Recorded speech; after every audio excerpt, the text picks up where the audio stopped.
ठीक है। आज का टॉपिक ऑर्गेनाइजिंग, ठीक है। ऑर्गेनाइजिंग से पहले हमने क्या पढ़ा था? प्लानिंग पढ़ा था, ठीक है। प्लानिंग में हम क्या कर रहे थे? हमारा ऑब्जेक्टिव सेट कर रहे थे, ठीक है। तो ऑब्जेक्टिव सेट जस्ट उसके करने के बाद हम क्या करते हैं? अब हम चीज़ों को ऑर्डर तरीके से या ऑर्डरली फॉर्म में हम अरेंज करते हैं कि हमें अपनी कंपनी में एक्टिविटीज़ कौन कौन सी परफॉर्म करवानी है। तो उन सारी एक्टिविटीज़ को मुझे क्या करना है? ऑर्डरली फॉर्म में लगाना है, ठीक है।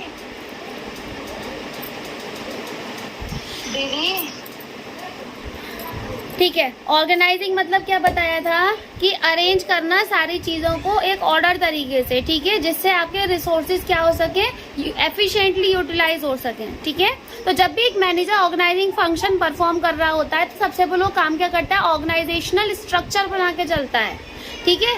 एक मतलब वर्किंग को शेप देने का काम करता है कि एक्चुअल में उसे कंपनी में करवाना क्या क्या है, ठीक है, क्या क्या एक्टिविटीज परफॉर्म करवानी है। फॉर एग्जाम्पल आप ये मान के चलो, आपने अपने स्कूल में, आप स्कूल में थे, ठीक है, आपने अपने स्कूल में एक स्पोर्ट्स डे या कोई ना कोई एनुअल फंक्शन जो है वो ऑर्गेनाइज करना है। तो सारे टीचर्स को आपने काम बांट दिया, अपनी अपनी ड्यूटीज जो थी, जो एक्टिविटीज के बेसिस पे ड्यूटीज थी वो आपने बांट दी, और सारे रिसोर्सेज जो थे वो अरेंज करने के लिए कह दिया और बोल दिया कि आप सभी लोग कोऑर्डिनेशन में काम करें, और साथ में एक एक कोऑर्डिनेटर जो था वो आपने अपॉइंट करवा दिया।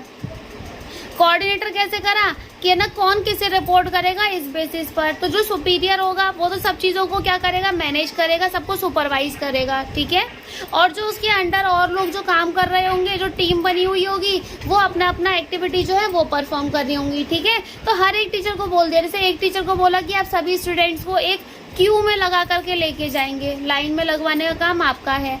दूसरे टीचर को क्या बोल दिया कि आपका काम है सारे बच्चों को खाना प्रोवाइड करना, जो रिफ्रेशमेंट होगा वो प्रोवाइड करना। एक टीचर को बोल दिया कि ना आप जो जितनी आपके गेम्स होने हैं स्पोर्ट्स डे में, वो सारे गेम्स को अरेंज करवाना वो आपका काम है, ठीक है। तो सबको अपने अपने काम जो है वो बांट देना, ड्यूटीज को असाइन कर देना, ये सब किस में आता है? ऑर्गेनाइजिंग में आता है, ठीक है। तो पूरा टास्क को डिफरेंट एक्टिविटीज में डिवाइड कर देना, ठीक है। अब जैसे एनुअल फंक्शन की बात कर रहे हैं तो एक कमेटी बना दी डेकोरेशन की, एक जना डेकोरेशन देखेगा, ठीक है। एक कमेटी बना दी कि कल्चरल प्रोग्राम की, जिसको डांस परफॉर्मेंस या जितने भी कुछ भी करनी हो वो सब अरेंज करवाएगा, ठीक है। तो जब काम को बांट देते हैं और सभी में कोऑर्डिनेशन बना के काम करवाते हैं सिर्फ एक गोल को अचीव करवाने के लिए, तो वो क्या होता है? ऑर्गेनाइजिंग होता है, ठीक है। तो ऑर्गेनाइजिंग की अगर हम एक डेफिनेशन देखें तो organising is a process that initiate implementation of plan by clarifying job and working relationship. A process that initiate implementation of plan by clarifying job. सभी को अपनी अपनी जॉब दे दी जाती है, ठीक है, और अपने प्लान को लागू करवाया जाता है, और सभी के बीच में वर्किंग रिलेशनशिप्स क्रिएट की जाती हैं, और इफेक्टिवली जितने भी रिसोर्सेज हैं वो सब रिसोर्सेज को अरेंज किया जाता है। एंड डिजायर रिजल्ट्स, किस लिए? जिससे आप जो रिजल्ट चाहते हैं वो रिजल्ट निकल के आ जाए। तो सिंपल वर्ड्स में हम ये कह रहे हैं कि एक्टिविटीज को आइडेंटिफाई करना और ग्रुप कर देना ऑर्गेनाइजेशन को, और उसी के according physical resources, financial resources, human resources जितने भी हैं सभी को अरेंज करना, जिससे हमारा क्या हो सके? हमारा गोल जो है वो अचीव हो सके, ठीक है। नेक्स्ट टॉपिक क्या है? ऑर्गेनाइजिंग प्रोसेस, ठीक है। हर किसी फंक्शन की मुझे प्रोसेस अच्छे से याद होनी चाहिए, समझ में भी आनी चाहिए। जैसे प्लानिंग की पढ़ी थी ऐसे ही ऑर्गेनाइजिंग की पढ़नी है, ठीक है। बहुत ही इजी स्टेप्स हैं। सबसे पहले हम क्या करते हैं? आइडेंटिफाई करते हैं और वर्क को डिवाइड कर देते हैं, ठीक है। तो सबसे पहला स्टेप होता है ऑर्गेनाइजिंग का कि चीज़ों को आप पहले आइडेंटिफाई कर लो कि मुझे काम करवाना क्या क्या है, एक प्लान के अंदर क्या क्या एक्टिविटीज़ परफॉर्म होनी है, ठीक है। एक्टिविटीज़ के अकॉर्डिंग आप क्या करो? सबको अलग अलग काम बांट दो। क्यों बांट दो? जिससे कि काम डुप्लीकेट ना हो। हमने प्रिंसिपल पढ़ा था डिवीजन ऑफ वर्क, ठीक है। उसमें क्या था? काम को बांट देना जिससे स्पेशलाइजेशन हो और काम डुप्लीकेट ना हो, है ना। तो सेम काम हम यहाँ करते हैं, किसी एक पर पूरा बर्डन ना आ जाए और काम डुप्लीकेट ना हो जाए, इस वजह से हम क्या करते हैं? वर्क को डिवाइड कर देते हैं, ठीक है, और वर्क शेयर कर देते हैं अलग अलग एम्प्लॉयज़ में। तो जब आप काम बांट देते हो ना छोटे छोटे यूनिट्स में, उसे हम क्या बोलते हैं? जॉब। वही तो होती है जॉब, ठीक है। तो एक कंपनी का सारा काम अगर मैंने छोटी छोटी यूनिट्स में बांट दिया और एक पर्टिकुलर पर्सन को वो काम करने को दे दिया तो उसे हमने क्या बोल दिया? जॉब बोल दिया, ठीक है। बैंक में जाते हैं, बैंक में क्या होता है, हम कहते हैं ना हमें जॉब चाहिए, तो हम क्या कहते हैं, कैशियर की जॉब होती है, बैंकर की जॉब होती है ना। तो ऐसे करके अलग अलग तरीके की अलग अलग पोस्ट पर जॉब होती हैं जो सभी को परफॉर्म करने के लिए मिलती हैं, ठीक है।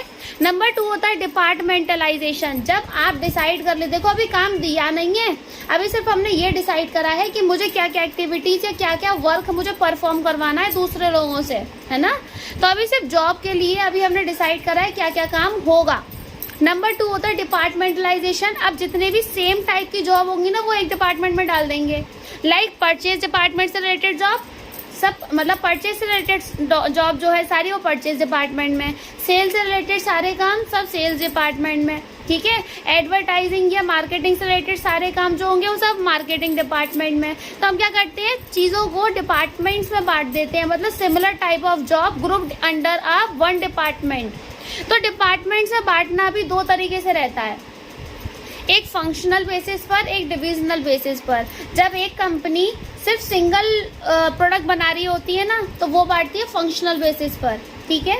और अगर एक कंपनी एक से ज़्यादा प्रोडक्ट बना रही है तो वो अपने जो डिपार्टमेंट्स बनाती है ना प्रोडक्ट्स के बेसिस पर बनाती है, ठीक है। जैसे हमने क्या बोला, एक कंपनी से HUL है, वो खाने के प्रोडक्ट्स भी बनाती है, वो मेडिसिन भी बना देती है, ठीक है, वो कॉस्मेटिक्स भी बना देती है, बहुत सारी चीज़ें बनाती है। तो आपने डिपार्टमेंट कैसे बनाए, एक फूड डिपार्टमेंट, ठीक है, वो अलग हो गया, और एक आपका मेडिसिन डिपार्टमेंट वो अलग हो गया, ठीक है, होम एसेंशियल्स डिपार्टमेंट वो अलग हो गया। तो ये क्या था, आपने डिविजनल स्ट्रक्चर रखा आपने, ठीक है। तो डिपार्टमेंट्स या तो फंक्शनल बेसिस पे होता है या डिविजनल बेसिस पर बना दिया जाता है, ठीक है। Number 3 assignment of duties. जब आप डिपार्टमेंट से बांट देते हैं तो हर एक इंडिविजुअल को डिफरेंट डिपार्टमेंट में ड्यूटीज मिल जाती हैं उनकी स्किल्स और क्वालिफिकेशन के अकॉर्डिंग। हर किसी को काम ऐसे ही नहीं बांट दिया जाता कि मेरा मन कर रहा है ऐसे दे दो, मेरा मन कर रहा है ये काम इसे दे दो, ऐसे नहीं होता, ठीक है। एक पर्सन जब भी अपॉइंट किया जाता है पहले उसकी क्वालिफिकेशन, उसकी स्किल्स देखी जाती हैं, उस बेसिस पर उसको वो जॉब मिलती है, ठीक है। तो जब आपको एक डॉक्यूमेंट होता है जहाँ पर आप क्या लिख देते हैं, सारी रिक्वायरमेंट्स लिख देते हैं कि इस जॉब से रिलेटेड मुझे ये काम करवाने हैं, उसे हम क्या बोलते हैं, जॉब डिस्क्रिप्शन बोलते हैं। Employees are assigned duties by giving them a document. Companies होती हैं, कंपनी के सबसे पहले जॉब डिस्क्रिप्शन शेयर करती है किसी भी पर्सन के साथ कि हमें इस जॉब पे इस पर्सन की ज़रूरत है जो ये काम परफॉर्म कर सके, है ना। तो वो क्या होता है, जॉब डिस्क्रिप्शन होता है जो आपको क्या शो करता है कि अगर मैं इस जॉब को करने जाऊंगी तो मुझे काम करना क्या क्या पड़ेगा, ठीक है। तो वो जॉब डिस्क्रिप्शन कहलाया जाता है वो डॉक्यूमेंट जिसमें सारी ड्यूटीज एम्प्लॉयज से रिलेटेड सब लिखी होती है, उसकी जॉब से रिलेटेड सारी ड्यूटी लिखी होती है, ठीक है। लास्ट आता है एस्टैब्लिशिंग रिपोर्टिंग रिलेशनशिप। देखो रिपोर्टिंग रिलेशनशिप से मतलब है जिसकी अथॉरिटी ज़्यादा होगी वो सुपीरियर, और जिसकी अथॉरिटी कम होगी, जिसके हाथ में पावर कम होगी वो सबऑर्डिनेट, है ना। तो सबऑर्डिनेट और सुपीरियर के बीच में रिलेशनशिप क्रिएट करना, तो कंपनी में ऑटोमेटिक रिलेशनशिप क्रिएट हो जाती है सुपीरियर और सबऑर्डिनेट की जब उन्हें टास्क या उनकी जॉब उन्हें परफॉर्म करने के लिए दी जाती है, ठीक है। तो मैंने बोला कि इस पर्सन जैसे मैनेजर है, मैनेजर के पास पावर ज़्यादा होती है, एक एम्प्लॉय के पास पावर थोड़ी कम होती है, ठीक है। तो मैनेजर क्या हो गया, सुपीरियर, है ना, और जो एम्प्लॉय हो गया वो क्या हो गया, सबऑर्डिनेट, ठीक है। तो यहाँ पर आप क्या कर रहे हैं, सुपीरियर और सबऑर्डिनेट के बीच में रिलेशनशिप बना रहे हैं कि कौन किसे रिपोर्ट करेगा। एम्प्लॉय ऑब्वियस है, मैनेजर अपने मैनेजर को रिपोर्ट करेगा, मैनेजर ऑब्वियस है वो अपने जो टॉप लेवल के लोग हैं उनको रिपोर्ट करेगा जा करके, है ना।